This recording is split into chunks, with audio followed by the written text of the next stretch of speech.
Sahitya Shiksha. Today, our topic is related to feminism. What is feminism? How many phrases come in feminism and how many periods? What is the theory of feminism? Many questions put in our mind and how feminism start, why this is called feminism waves. Many questions put around us. So let's begin to solve these questions and find the answer of this question. Let's start. Firstly, we know about feminism. Feminism is a concept that is related to all women. Okay?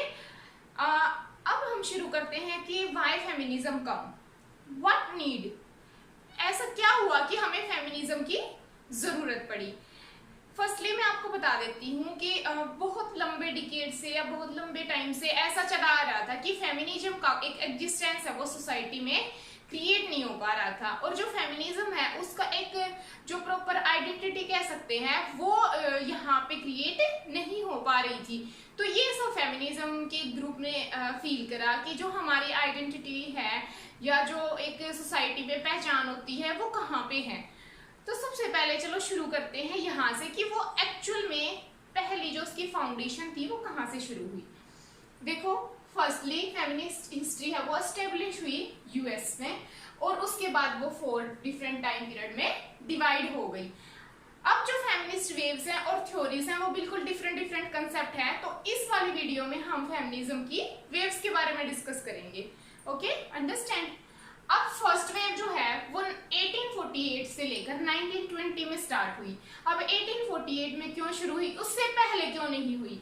Because उससे पहले जो concept था, जब भी हम कोई काम करते हैं तो उसके लिए कोई आइडिया माइंड में आना वेरी इंपॉर्टेंट है। बिकॉज तब आइडिया माइंड में जर्नेट होगा, उसी के ऊपर हम वर्क करेंगे। तो वो आइडिया ही जर्नेट नहीं हुआ था। अब वो आइडिया आया कहाँ से?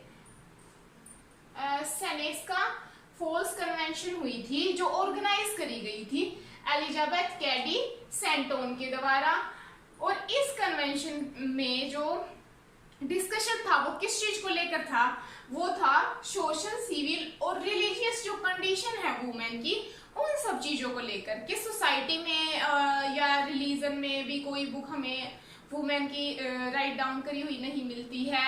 तो ऐसा क्यों है? इस चीज को लेकर ये कन्वेंशन था, और इसी कन्वेंशन ने एक वेव की जो वेव का रूप ले लिया, यानी कि एक मूवमेंट की तरह बन गया ये। और इसी को आगे जब फॉरवर्ड करा गया तो तब आई फेमिनिस्ट की फर्स्ट फेज।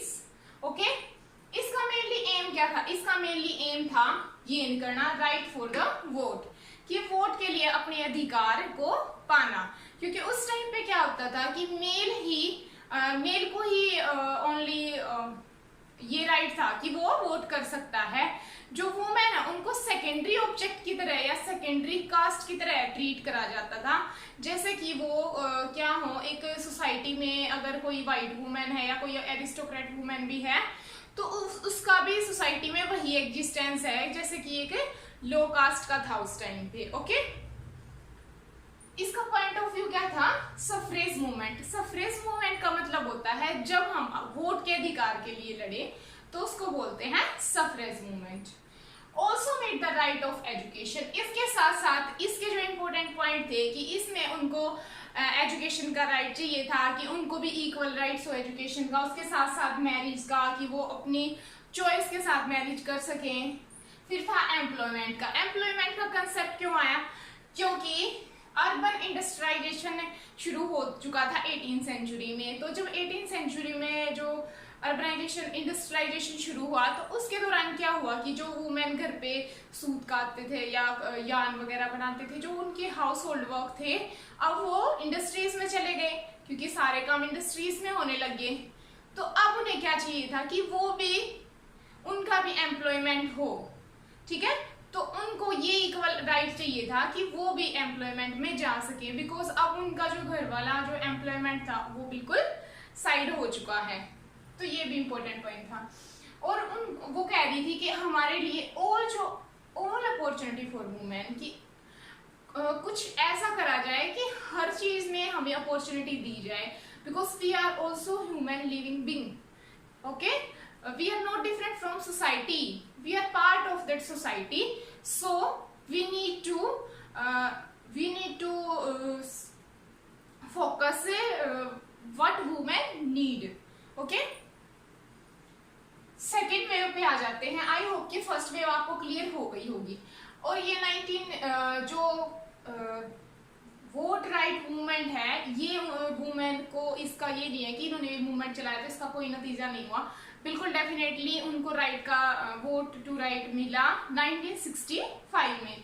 जैसा कि मैं हर वीडियो में बोलती हूँ, इसमें भी मैं बोल रही हूँ कि जब भी आप वीडियो को शुरू करें प्लीज नोटबुक और पेन लेके बैठें ताकि कोई भी पॉइंट मिस ना हो और आपका हर कंसेप्ट अच्छे से क्लियर हो जाए. Okay, understand. Let's begin the next point, that is second wave feminism. Second wave feminism is come in 1963 and start to 1980s. अब देखो ये स्टार्ट कहाँ से हुआ और कैसे जो फर्स्ट वेव से हमें कैसे पता चला कि सेकंड वेव आ गई है और कैसे उस चीज को क्या वो चीजें पूरी हो गई थी, उस चीज के बाद कोई नई चीज आना. ठीक है, जैसे मान लिया अगर एक बुक पढ़ रहे हैं हम, तो जब वो कंप्लीट होगी तभी तो सेकंड बुक आएगी ना. ओके, तो देखो कब स्टार्ट हुआ ये. बेटी फ्रिंडर नाम की एक लेडी थी, उसने अपनी बुक पब्लिश कराई थी द फेमाइन मिस्ट्रिक. द फेमाइन मिस्ट्रिक उसने पब्लिश करवाई थी और इस बुक में उसने आर्ग्यूमेंट करा था कि वुमेन है वो उसका रोल क्या बस एक वाइफ और एक मदर का ही है, क्या उसके अलावा उसका कोई रोल नहीं है, क्या सोसाइटी के लिए अपनी सोसाइटी जो है उसके लिए वो कोई कंट्रीब्यूशन नहीं दे सकती. एक मतलब किचन के अंदर रहना, खाना बनाना, as a mother, as a wife, क्या बस इतना इस चीज के लिए ही बर्थ होता है एक वुमेन का. तो उस इन कंसेप्ट को इसमें मेनली दिखाया गया इस बुक में. सेकेंड वेव फेमिनिज्म की जो लीडर थी वो एलिस वॉकर थी. एलिस वॉकर एक बहुत ही इम्पोर्टेंट और फेमस राइटर है, अमेरिकन. ये मेनली नोवेलिस्ट है, शॉर्ट स्टोरीज भी इन्होंने बहुत सारी लिखी है और इन्होंने फीमेल कंडीशन के ऊपर ही मेनली दिखाया हुआ है कि फीमेल की कंडीशन कैसी है. इसका एक फेमस वर्क है द पर्पल कलर. तो वो पर्पल कलर जो इसका नोवेल है वो बहुत फेमस है और उसमें कलर के ऊपर दिखाया गया है कि कैसे कि क्या अगर हमारा कलर डार्क है तो क्या हम कोई एग्जिस्टेंस नहीं रखते सोसाइटी में, तो क्या हम लो कास्ट में चले गए, क्या हमारे अंदर वो कैपेबिलिटी नहीं है अगर हमारा कलर डार्क है तो कि हम कुछ कर सके सोसाइटी के लिए. तो वो चीजें. अब इसका मेन एम क्या था सेकेंड वेव का. इसका मेन एम था रिप्रोडक्टिव, यानी कि जो मैरिड और अनमैरिड जो गर्ल्स हैं या जो वुमेन हैं उनको राइट होना चाहिए, right to give birth of your child, कि जब उनका मन करेगा तो वो बर्थ कर सकती हैं, बच्चे को जन्म दे सकती हैं. अगर किसी कंडीशन की वजह से उनका अगर मन नहीं है या वो फिजिकली उतनी फिट नहीं है तो ये पर्पस नहीं होना चाहिए सोसाइटी का कि वो बच्चों को जन्म देने के लिए ही पैदा हुई है. ऐसा पॉइंट ऑफ व्यू को चेंज करना. ओके, सेकेंड था इक्वल पे एक्ट.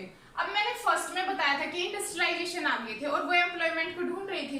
अब उनको रोजगार मिल गया होगा, बट जब उनको रोजगार मिला तो क्या हुआ कि वहां पर भी उनको इक्वल पे नहीं करा जाता था.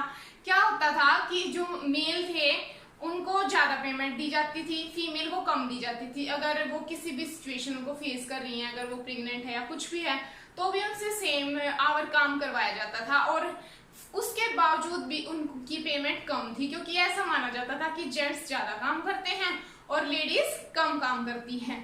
इसलिए सेकेंड वेव ने वुमेन ने आवाज उठाई कि हमें भी इक्वल पेमेंट दी जाए और बंद करा जाए जेंडर पे गैप को, कि जेंडर के हिसाब से जो आप पेमेंट का गैप दे रहे हो ना कि मेल की ज्यादा फीमेल की कम, उस चीज को स्टॉप करा जाए. एरिस्टोक्रेटिक वुमेन मेनली इन्वॉल्व थी इस पीरियड में. ठीक है, एरिस्टोक्रेट मीन्स व्हाइट वुमेन हम कह सकते हैं, वो मेनली ज्यादा कंट्रीब्यूशन उन्हीं का रहा है. इसके कुछ और मेन पॉइंट है. राइट टू इक्वल एजुकेशन, हमें इक्वल एजुकेशन का भी अधिकार दिया जाए. And against physical appearance. अब इसका मतलब क्या होता है, जैसा कि मैंने बताया था कि फिजिकल अपीयरेंस के हिसाब से कोई फर्क ना, अगर मैं छोटी हूँ तो मुझे ऐसे नजरिए से ना देखा जाए कि ये कुछ नहीं कर सकती, अगर मैं काली हूँ, गोरी हूँ या लंबी हूँ, अगर मेरी फिजिकल अपीयरेंस कैसे भी है तो उससे मेरे कैरेक्टरिस्टिक्स का अनुमान ना लगाया जाए। मेरे जो क्वालिटीज हैं उनको मेरी अपीयरेंस के हिसाब से ना मेजर करा जाए, बल्कि कोई भी वुमेन कुछ भी कर सकती है, चाहे वो किसी भी फिजिकल अपीयरेंस की है। आई होप कि सेकंड भी आपको क्लियर हो गया होगा। Next move to the third wave feminism that is start in 1990s and to 2010। अब ये कब शुरू हुआ, कैसे शुरू हुआ? आफ्टर द सेकंड वेव 1992 में एलिस वॉकर की डॉटर थी, एलिस वॉकर मैंने बताया पहले, उसकी डॉटर थी रेबेका वॉकर, जिसने एक आर्टिकल लिखा, आर्टिकल का नाम था becoming the third wave, banana third wave को, और यहीं से टाइटल आया, यहीं से टर्म कॉइन हुई थर्ड वेव, और थर्ड वेव की शुरुआत हो गई। ये एक आर्टिकल, एक अनाउंसमेंट था थर्ड वेव को लेकर। Okay, take position from American girl feminism in Europe.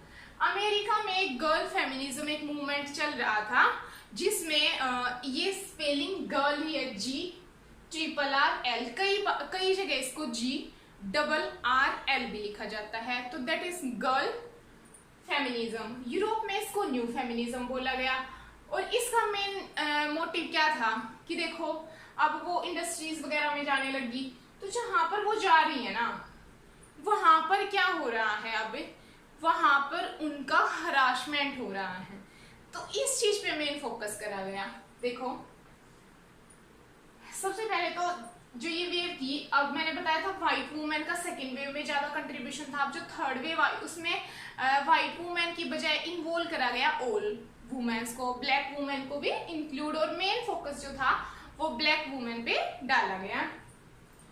Also focus on choice of women. अभी तक क्या था कि वुमेन कह रही थी कि फीमेल कह रही थी कि हमें ना ये चीज चाहिए, हमारा अधिकार है, हमें ये दी जाए, हमें इक्वल करा जाए, बट अब वुमेन क्या कह रही है कि ये हमारी चॉइस है कि ये हमें करना है कि नहीं करना है, हमें सुबह उठ के सबके लिए खाना बनाना है या नहीं बनाना है, हमें घर का सारा काम करना है या नहीं करना है, that is our choice, you not impose this on us. Okay, this is the main point कि आप किसी भी चीज को हम पर थोप नहीं सकते हो। ओके, और किस चीज के लिए था? Sexual harassment in work place, कि जहां पर भी वो जा रही है वहां सेक्सुअली उनको हरास करा जा रहा है, टचिंग पॉइंट से कह लो या आईज कांटेक्ट से कह लो, उनको हर जगह हरास करा जा रहा है। सेकंड है अब्यूज, यानी कि ये पॉइंट आप कभी अपनी मम्मी या ग्रैंड मदर से या मदर से बैठ के डिस्कस करना कि जो पहले उनको कितने सारे अब्यूजिव वर्ड सुनने को मिलते थे। नेक्स्ट है रेसिज्म। रेसिज्म का मतलब होता है कि जब हमें जात पात में, अपर लो कास्ट में या कलर में डिफरेंस करते हैं, मेनली कलर को लिया जाता है। तो देखो मैंने बताया ना कि ब्लैक वुमेन का इसमें ज्यादा इन्वॉल्वमेंट था, तो इस चीज पे भी मेनली फोकस करा गया, और इसमें जो टेक्नोलॉजी थी वो भी आ गई थी, टेक्नोलॉजी कि जो वुमेन है वो कह रही थी कि हमें भी पूरा अधिकार है कि हम टेक्नोलॉजिकल एस्पेक्ट को सीखें और टेक्नोलॉजी में अपना कंट्रीब्यूशन दें। ओके, आई होप कि ये भी क्लियर हो गया होगा आपको। जूडिथ बटलर थी वो इसी वेव में इंक्लूड थी, बहुत ही ज्यादा फेमस राइटर है ये, इसके बारे में हम सेपरेट वीडियो बनाएंगे अलग से, तब आपको और अच्छे से क्लियर हो जाएगा। और क्या पॉइंट था इसका? पोस्ट कॉलोनियल और पोस्ट मॉडर्न। पोस्ट कॉलोनियल का मतलब क्या होता है? जैसे पहले पूरा जो कंट्रीज थी उनको कॉलोनाइज करा हुआ था, जैसे इंडिया है इसको भी कॉलोनाइज करा हुआ था, तो जब इंडिया को कॉलोनाइज करा हुआ था तो उसके इम्पैक्ट तो रह ही जाते हैं कुछ ना कुछ। अब जैसे पूरी कंट्री बोला जाता है तो जो ब्रिटिशर्स थे वो क्या बोलते थे? इसको कॉलोनी बोलते थे, उनके लिए तो ये कॉलोनी थी। तो अब वो चले गए हैं, यानी कि फ्री हो गए हैं, जब फ्रीडम आ गई है तो उसको बोला गया पोस्ट कॉलोनियल। तो पोस्ट कॉलोनियल और पोस्ट मॉडर्न, यानी कि मॉडर्न के बाद 1942 के बाद के जो अफेक्ट है वो थिंकिंग जो आ गई है, न्यू थिंकिंग कह सकते हैं, उसका भी जो पॉइंट ऑफ व्यू थे वो थर्ड फेमिनिज्म में हमें देखने को मिले। आई होप कि यहाँ तक आपको अच्छे से क्लियर हुआ होगा। अब हम मूव करते हैं फोर्थ वे ऑफ फेमिनिज्म में, जो कि प्रेजेंट डे में है, अभी आपके सामने है क्या क्या हो रहा है। क्या आप अभी कह सकते हैं कि पूरी तरीके से रेप बंद हो गए हैं, या आप ये कह सकते हैं कि आप कहीं भी जा रहे हो, अगर बस में ज्यादा भीड़ है तो आप वहां बिल्कुल सेफ फील कर रहे हैं? नहीं ना, ऐसा तो बिल्कुल अभी तक नहीं हुआ है। तो इन चीजों को कैसे ठीक करा जाए, इन चीजों के लिए क्या करना चाहिए हमें, पॉइंट ऑफ व्यू था ये मेन। ठीक है, अब देखो फियरलेस गर्ल स्टैचू रिप्रेजेंट करा है। न्यूयॉर्क में एक गर्ल है जिसका हमें स्टैचू दिखाया गया है, जो बिल्कुल फियरलेस है, जिसको कोई डर नहीं है ना उसको सोसाइटी का, ना अगर वो कहीं आ रही है नाइट में डे में तो उसको किसी चीज का कोई फियर नहीं है। सेकंड मेनली फोकस है सोशल मीडिया पर कि अगर वो वुमेन कुछ भी पहन रही है तो मतलब सोसाइटी को उनसे ही दिक्कत क्यों। मान लिया अगर आप कोई भी एडवर्टाइजमेंट लेके आ रहे हो, जैसे कोई लिपस्टिक का ऐड हो गया, तो उस पे इतना फोकस करा जाता है, उसके लिप्स पे, इसके और चीजों पे, या कितने सारे और एडवर्टाइजमेंट है जिसमें कि वुमेन को एज अ ऑब्जेक्ट में रिप्रेजेंट करा जाता है। कि मान लिया अगर कोई गर्ल है वो जा रही है और किसी बॉय ने परफ्यूम वगैरह मारा है, परफ्यूम लगाया है, तो उसमें क्या होता है कि वो बिल्कुल अट्रैक्ट हो जाती है उसकी तरफ। तो कितने सारे और भी एग्जाम्पल हैं इन्हीं चीजों के, जैसे लक्स का दिखाया जाता है कि वो उसकी लक्स में दिखाया जाता है कि कैसे जो हीरोइन है वो बिल्कुल बाथटब में लेटी होती है और कैसे उसकी ब्यूटी को रिप्रेजेंट करा जाता है। कभी आपने देखा है कि शोप की एड, कोई अगर ऐसा साबुन होगा जो थोड़ा सा हाई लेवल का या कूलनेस को दिखाए, तो ही अगर कोई ब्यूटी से रिलेटेड होगा तो वहां पे फीमेल को डाल दिया जाता है। क्या वो फीमेल एक ऑब्जेक्ट है ब्यूटी का? ऐसा नहीं है ना, तो फिर भी क्यों डाला जाता है उसको?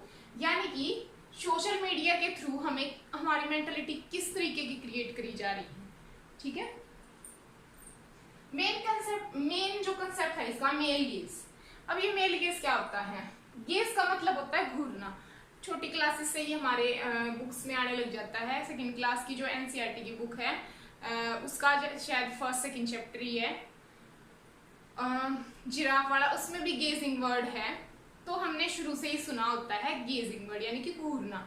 और मेल का मतलब तो पता ही है आप सबको, यानी कि मेल जो होता है, आपने भी देखा होगा, कभी आप गुजर रहे होगे किसी गली से, तो क्या होता है, मैं पूरी तरीके से मेल को ये नहीं कह रही कि मैं उनके ऊपर कुछ आरोप लगा रही हूँ या कुछ, बस मैं कंसेप्ट को समझा रही हूँ ताकि आपको अच्छे से क्लियर हो जाए वो चीजें। ओके, तो इस चीज को बिल्कुल नेगेटिव नहीं लेना है। जो हुआ है मैं उन कंसेप्ट को आपके सामने क्लियरली रिप्रेजेंट कर रही हूँ थ्रू एग्जाम्पल्स। तो जब आप कई बार जा रहे होते हो तो कोई बॉय होता है, वो आपको इस तरीके से देखता है कि आपको थोड़ा इंफीरियर सा फील होता है। मान लिया कि 3-4 लड़के खड़े हैं और एक सुनसान सा रास्ता है। इमेजिन करो कि आप वहां से गुजर रहे हो और वो आपको देख रहे हैं, तो कैसा फील होगा आपको? लोनली फील होगा, है? आपके पैर थोड़े से मतलब उस पोजीशन में ना जाके थोड़ा सा फियर फील होगा। ठीक है ना? तो वो गेजिंग कंसेप्ट क्या, मतलब वो किस तरीके से घूर रहे, वो बस ये नहीं देख रहे कि ये भी किसी के घर से आई है या हमारे की तरह ही कोई ह्यूमन बीइंग, वो बस उसको एक ऑब्जेक्ट की तरह, क्योंकि उनको प्लेजर फील हो रहा है ऐसा करके।